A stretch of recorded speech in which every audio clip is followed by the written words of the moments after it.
From Dr. Wannabe to a designer. This is my story.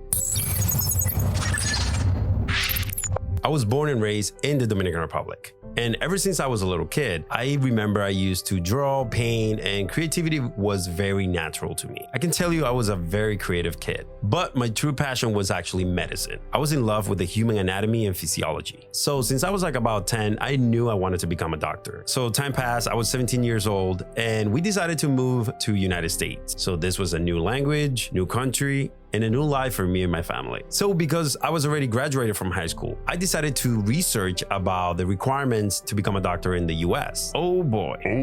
As of right now, it's still very hard to get into medicine school. So my chances to become a doctor were probably like 5%. I couldn't speak the language back then. The requirements were insane, and let alone like the medical terminology was its own language. So you can imagine how I felt. I was devastated. I didn't know what to do. I just wanted to go back to my country. 3 years later or so, one of my cousins brought me to this college orientation where they were talking about different kind of degrees they have. So they showed us a lot of programs, computer science, networking, along other things. But when they showed me the program called Digital Media Arts, which translates to graphic design. Oh my God. Something actually clicked when I heard the whole presentation about graphic design. I felt like I belonged there. I was just fascinated with the world of graphic design, web design, logo design, and it felt right. I decided to change my life and give it a shot at this graphic design stuff. And thank God I did. My life changed completely when I became a graphic designer. I started working with well-named companies from New York City. I was living a dream. Today, I can say that I'm very grateful to have the opportunity to study a career that allows me to be creative, but also change many people's lives with my designs and products. Somebody asked me once, if you had the opportunity to go back and change